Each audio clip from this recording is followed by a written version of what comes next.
Lindsay here, the Frugal Crafter, along with Lorraine and Kathy. We are here for Ask a Crafter. I want to say the Election Day episode, but this will actually go up probably after the polls have closed here. Hopefully that'll be soon. Oh yes, I'm so sick of the phone calls. Sick of it. Oh my word, and my husband and I are both registered for different parties, so we get everybody calling us. So it's quite the interesting a survey a night here.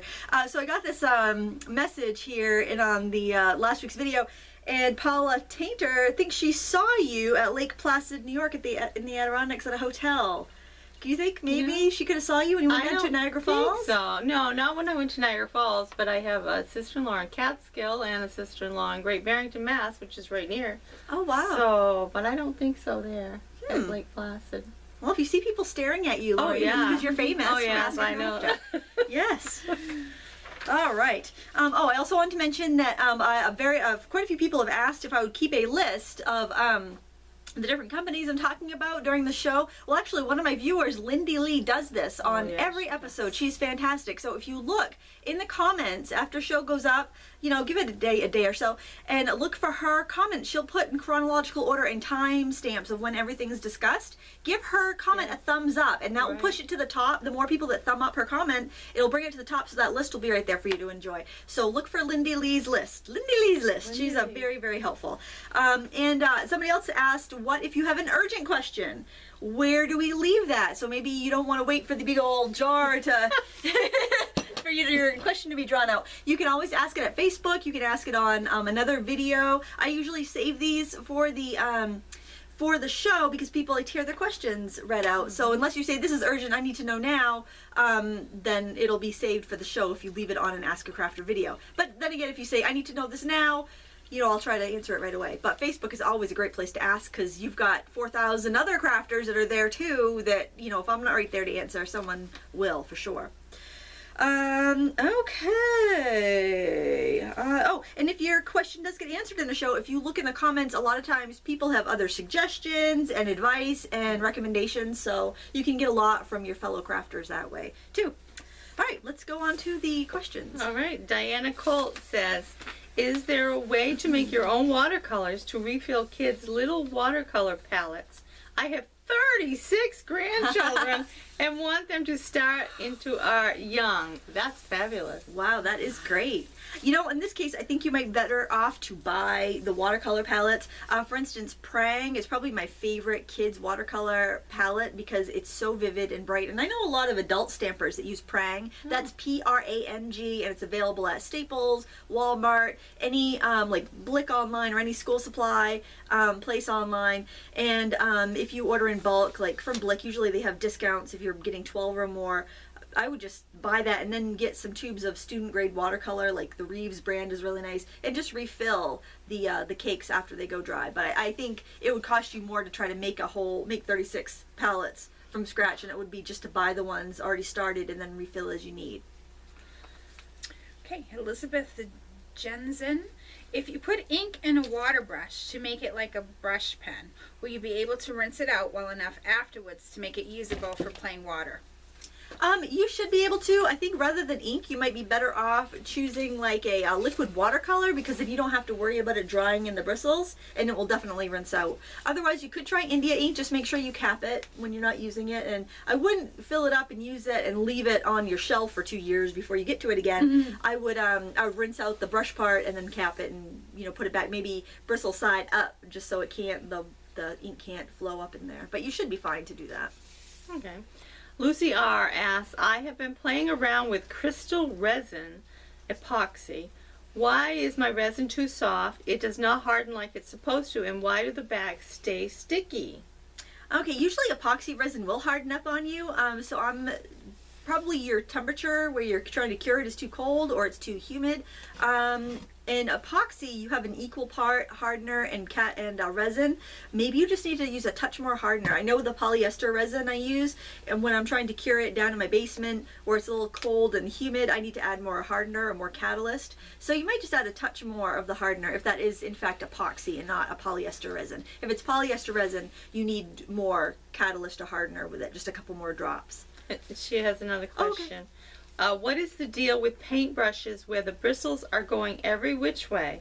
Could the brushes be cheap? Thank you for your time. Well, there's a couple of reasons. I think she means like when you have a brush, maybe it's a round, but then you got all these little pieces. Oh, really? I've never Yeah. seen like that. Well, a lot of times that happens because when you buy your brush in the store or even in a package, a lot of times it comes with a little plastic collar on it to protect the bristles in the store. But what you don't want to do is try to put that collar back on again. yeah. That should, once it's off, keep it off. Because when you put it back on, you end up smashing the bristles. But what you can do is wash your brush out, and you can bring a pot of water to a boil, take it off the heat, and dip the brush into the boiling water, and then shape it with your fingers. Try not to burn yourself, but shape it down. Suffer for your art, I guess. And you can also take some soap, and you can work the soap in there and let it dry, and that will kind of sculpt it back where it needs to be, and it should go back to normal when you go to paint with it again. Maybe it's a cheap brush, but chances are you maybe just stored it in like your paint bag, or maybe bristle side down in a bucket, and it just misshapen your bristles for a while. So the heat should bring it back to where it needs to be. bedhead. Kind of like bedhead. That's right. Susan C. Shiloh. What is the most economic and versatile way to buy watercolor paper? Large sheets, pads, or blocks? I'm finding good paper makes a big difference, but it's pricey. Well, you pay for convenience, so usually sheets are the cheapest if you're buying high quality paper, like per square inch. Blocks are probably the most expensive, but you've got basically pre-stretched paper. Your paper is bound on all four sides, so you don't have to do anything but open up the lid and start painting. And pads will fall somewhere in between. Usually I mostly buy my paper in sheets, but you have to have a place to store them because they're huge. They're 22 by 30 inches. So if you don't have a big place to store it, and you're risking perhaps damaging the paper until you get a chance to use it, go for a pad or a block. Okay. Disney Ever After, is there a way to create resin on your own? Buying resin materials where I live is very expensive, $40 to $50 for a small bottle. Yikes. Holy. Are there any materials or substances that I could mix to create my own resin?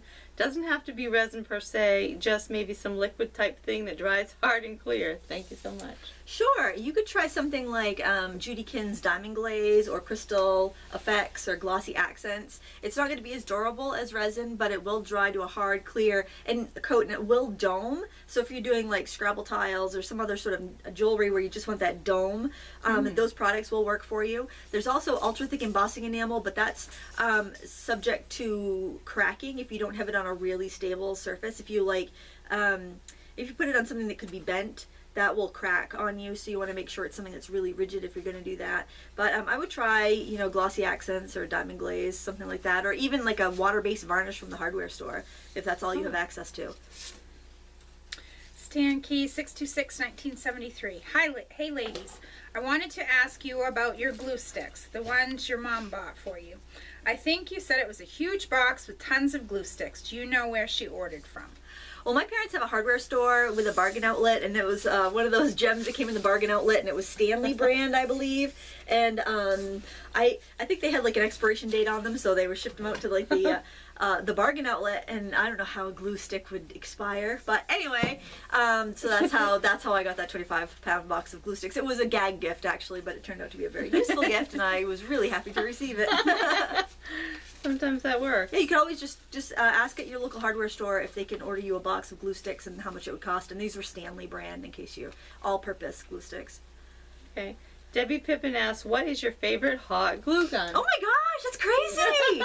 That's really glue gun questions, and those are like the only hot glue questions, and they were picked out. That's awesome. Wow. I like the Surebonder hot glue guns. I have a red one that's dual temperature, so I can use it high temp or low temp depending on what I'm gluing. Like if I was gonna glue something on these little styrofoam Christmas trees, they were $1 at the dollar store, by the way. Can you believe that? What a bargain. Because they're like $4 at the craft store. It's crazy. So if I was gonna glue on styrofoam, I'd use a low temp, but if I wanted to glue on fabric, I'd use a high temp. So I like that glue gun because it has both options. I also like the Surebonder high temp, and that's what I use in all my videos because it's got a longer cord, so it will reach to my outlet and in front of the camera, but also because it has an on-off switch. So the dual temp just has a switch that goes between high and low, but the high temp has the on-off switch, which is great because I always keep it plugged in and I turn it off when I'm not using it. Oh. Yeah, so. And then I turn the power strip off so I don't forget and burn the house down. Or burn my hands off. Very important to remember. Yes.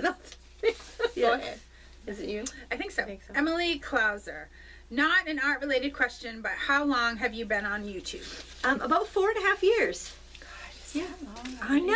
Is it Life crazy? is just whizzing by. I know. Yeah. Savlana 89. Hello there. I have a question about natural paper. I think that's what it's called. I have a few very pretty but very thin sheets of it in wonderful colors and with various leaves inside. I don't know how to work with it. Any kind of glue runs in it one way or another. Also, I was trying to find any interesting objects with it, and I simply couldn't. Projects. You reading my questions? I better. Yeah, they make more sense that way. Okay. Okay, I think she's talking about like mulberry paper with Oh, inclusions. mulberry paper. I when you love like mulberry paper. Yeah, with like the flowers and Oh, leaves, and it's yeah. kind of the stuff we tend to hoard because it's too pretty. Yeah, and it's we too all good have- to use. Some of Oh, I got a whole binder full of it over there because I love got it. Burgundy, it's beautiful. It's gorgeous. No one will ever know. It's a secret. Okay. Well, probably one of the best. Some of the projects that I like to use it would be to make like luminaries, like maybe take a couple little old picture frame mats and back them with the mulberry paper, and then punch holes in the side and like put them together with ribbons, so you have like kind of 3 together, and then you could put a little votive candle in the middle inside of a glass jar, so the light would shine through the translucent paper with like the flower petals in it. yeah. You can cover books with it with using Yes Paste. If you give it a nice coating of Yes Paste, like scrape a coating across, don't thin it out, and then press the paper, you won't see the adhesive because it's all over the whole entire back, and then when it dries it won't seep through, or because it's really thick paste. You can also use Yes Paste to adhere it into your scrapbooks. I called the company to verify that it was acid free. Oh, nice. And it was archival. So that would probably be the best gluing solution, just because it doesn't seep. I would cover the entire surface you're going to put the paper down on, just so you don't have the any transparent areas where maybe you can see the contact of the paste. But also use like eyelets or staples or sewing to attach mulberry paper to my cards or scrapbook pages, so that you don't have that adhesive problem. Or if you brads. Yeah. Brads are great. Or if you must glue, then glue an embellishment on top of the area where you've glued, so that way you won't see that adhesive. Do you guys have any other ideas for mulberry? That pretty much covers it. Yeah. Wrap small presents or make little gift bags too. Oh, yeah, it's beautiful. Yeah, I know. You hate to waste it. Cutting like Or you can tags just or save something. it. Save it. Save it. Just hoard Visit it. it occasionally. Touch it. Feel it. Yeah. Look at that. Put it back away. Yep. Jill Graff, I have mainly been doing drawing and recently started painting. I was always interested in stamping, but never did any because of the cost. Do you have any suggestions about what stamps are best to start out with? Well, I know you and I have varying and different opinions on this. I think sentiments are a great way to start because, like, my wall, I don't know if you probably can't see it, but I have like letterpress trays. I could probably turn that on. I've got letterpress trays. Oh, I've got my camera unlocked. Over all those binders are filled with stamps, by the way. And up top, I have all my sentiments on Jenga blocks, or they're small mounted. I like to make cards and use sentiments, and I don't really want to stop and go upstairs and print them off on my printer. But a great way to save money, like you mentioned, is I rarely buy or invest in sentiments because you can always type it, and there's so many fonts out there. You can make it look any way you want, print it out whatever size you want, and you're not restricted by the size of the stamp or the style of the stamp. So it depends on what your personality is, whether you want to have sentiments on hand like I do, or if you want to print up the exact perfect quote when you're ready to make your card. What about you, Lorraine? Yeah, I do pretty much either both, because it's true. I like some of the fonts. They're just, and it's easy. Yeah, it is. So the stamps, I like to color, so I like to choose stamps that are kind of like line artwork that I can color with my markers. But then again, you're getting into kind of an expense if you're choosing the type of stamps that need to be colored with markers. I think the best advice for a beginner stamper would be to get some stamps they really love, and then to get a waterproof black ink pad and some watercolor pencils, because they're so much easier to get going with. They're easier to blend. You can make a lot more colors with 12 watercolor pencils than you can with 12 markers. So that'd probably be my advice. But make sure it's stamps that you love and you'd want to use over and over again. The thing with a lot of the stamps you would color is that they're very specific. So how many times are you going to use a monkey hanging from a branch? I mean, that stamp's kind of limited. But you might use, You always find some pretty good botanicals, and botanicals are pretty classic. Yes. You can't, an oak leaf never really goes out of style. That's right. Or a pansy. Yeah, and maybe avoid the really trendy things like, owls and cupcakes and stuff, unless you're sure you're going to use it a lot, because the trends go in and out, and then you can your stamps kind of get dated. But vintage images tend to stay in style, or they're never really, really hot, so they never really go out of fashion either. So I would definitely start with stamps you love. I personally like to get a couple sets of sentiments, but you can always use your computer. And a waterproof black ink pad and some watercolor pencils, or a little pan of watercolor paints even. And do you have a recommendation as far as like going after wood, which is much more expensive, or the clear? I think I would probably, any beginner, I think I would recommend clear these days, because it's easier to see where you're stamping, and you don't waste as much paper because you know where you're stamping. Right. So I think I'd probably suggest and they are clear. a considerable amount cheaper and easier to store. That's right. Yeah, my binders, I could fit probably what I have I have a huge wood rack over there that's full of stamps, and I could probably fit all of those stamps in 1 or 2 binders. It's huge, the savings. Okay, Mia asks, where do you buy your deli paper? Oh, I got mine from Sam's Club online. They had 5,000 sheets of 12 by 12 for $15 free shipping. Is deli paper the white stuff that you put or is it the clear stuff? It's translucent. It's really? Yeah, I've got some on my shelf over there. Let me grab a couple pieces. Kind of like parchmenty wax. Oh, okay. Oh, that kind. Okay. Yeah, you guys can take that for like 5,000 sheets. Yeah, I was gonna address that. Like, I don't have any yet. 5,000 sheets. I could probably put it in front of my lights and have like a very soft, flattering diffuse. Yeah. Look, rather than blinding us. If we look 20 years younger next time. Stop now. Maybe in 10 years we'll need that. We don't need that yet. Yeah, really. But Sam's Club, and they used to have it in the store. I think they probably still do, but you'd have to have a membership to go in the store and buy it. But you can order it online. Oh, without the membership. Yeah, I think you have to pay like a I didn't know 10% that. surcharge or something. But still, I mean, that box was heavy. It was like 35 pounds. Oh my god. I couldn't believe they shipped it for free. It was crazy. Yeah. Yay. And that's all you. That's all I bought? bought. And Yes, that's all I bought. It was crazy. All right, we got time for one more question, Kathy. Amanda Yvonne, I would like to know if Lindsay can come up with a cheap idea on how to make your own stamping pad that I see on card making videos. Thank you, Amanda.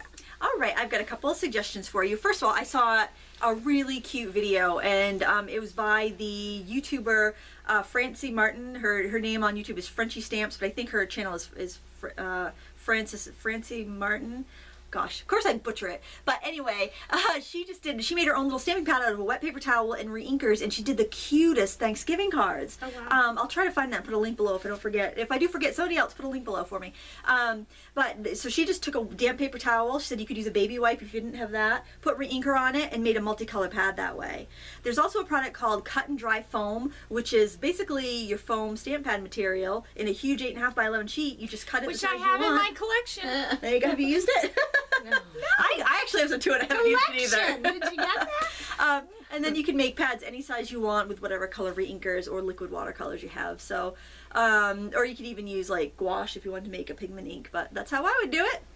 That's all the time we have for today. I want to thank you so much for watching. If you want more Ask a Crafter videos, click on the Ask a Crafter playlist button in the video description. Leave your comments below and your questions. Thanks for watching. Until next time, happy crafting.